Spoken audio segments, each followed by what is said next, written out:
Bom dia, quarto ano. Que legal ter vocês mais uma vez por aqui. Sou o professor Jefferson e hoje nós iremos estar trabalhando na disciplina de Geografia.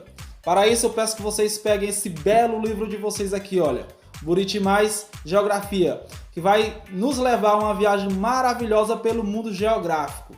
E posicione esse livro de vocês na página 20 e 21. O assunto de hoje, pessoal, tá aqui, ó, a divisão política do Brasil. Vocês devem estar se perguntando que divisão política é essa? Bem, vocês já devem ter se deparado em algum momento com essa imagem aqui, ó, a imagem do mapa do Brasil. Mas nem sempre foi assim, pessoal. Até chegar aqui, na forma que o mapa brasileiro é dividido, teve muita discussão. E é isso que nós vamos estar estudando hoje, na disciplina de hoje. Bem, gente, o governo de um país ele deve ser capaz de organizar e administrar o território nacional, ou seja, todo aquele território que o pertence. Isso não é uma missão nada fácil, ainda mais em países de extensões territoriais tão grandes como o Brasil. E para que ele faz essa divisão? Para facilitar a organização e a administração. Imagine o seguinte, imagine que alguém é dono de muitas terras, terras assim, bem extensas. E aí só uma pessoa para dar conta de organizar, de cuidar de todas essas terras. Fica meio que inviável. Então é mais ou menos assim. O território brasileiro é tão grande, o território de alguns países são tão grande que é necessário que se faça e que haja essa divisão para facilitar a administração. A primeira divisão das terras brasileiras, pessoal, ocorreu no ano de 1534 e recebeu o nome de capitanias hereditárias. Essa aqui que vocês podem observar do lado. Pessoal, e eram divididas em faixas assim para facilitar a administração. E cada faixa dessas que vocês podem observar aqui foi entregue a um donatário, a um dono. E por que isso? Porque, como eu já falei, a extensão do território era muito grande.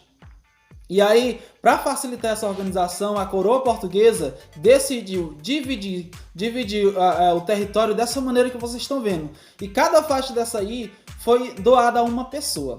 E por que ficou conhecida como capitanias hereditárias? Porque quando essa pessoa vinha a morrer, essa faixa passava a pertencer a um de seus familiares, aos filhos. Por isso, hereditária, de herança.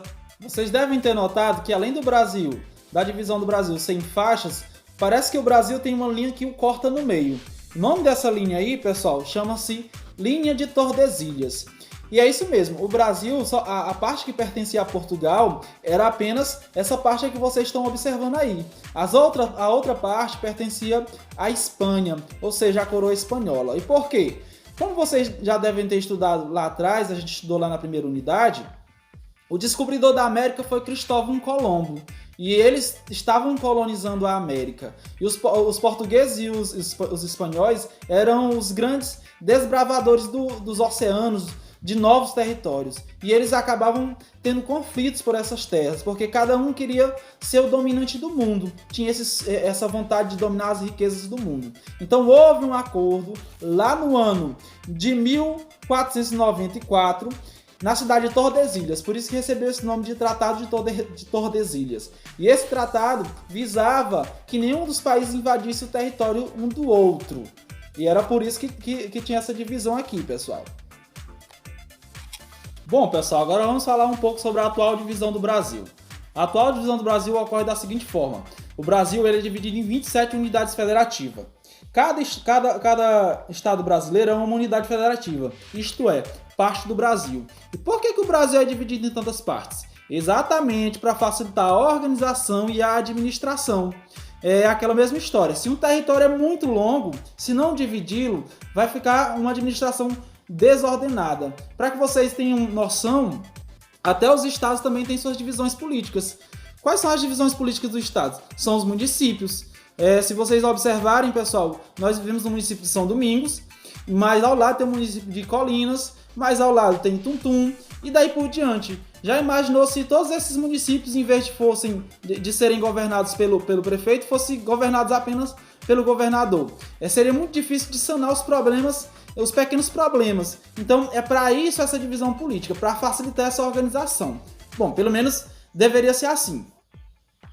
Em linhas gerais, ocorre da seguinte maneira, pessoal. O governo, o presidente de um país, ele cuida do país inteiro. Mas para ele cuidar desse país inteiro, ele precisa da ajuda dos governadores. No caso, o governador do nosso estado é o Flávio Dino. Só que o Flávio Dino ainda cuida de todo o seu estado. O estado do Maranhão tem uma extensão territorial muito grande. Então, para isso, é dividido em municípios. No caso do nosso município, ele é governado pelo prefeito José Mendes Ferreira, que aí, pessoal, já controla a parte do município. Não é assim, como se cada um cuidasse da sua parte. E quem coloca essas pessoas? Somos nós, pelo menos os pais de vocês, através de quê? Através de eleições diretas, votando, e aí colocam essas pessoas para tomarem de conta. Mas essa organização política, pessoal, assim, facilita demais assim, na organização de um país. Então é importantíssimo. Quando vocês olharem assim pro mapa do Brasil dessa maneira, agora vocês vão entender por que ele é tão dividido. Exatamente, para facilitar a administração. Em uma próxima aula nós aprofundaremos mais sobre esses assuntos. Tchau, abraço, beijo e até a próxima. Não esqueçam de deixar o joinha aí no vídeo, se tiverem gostado.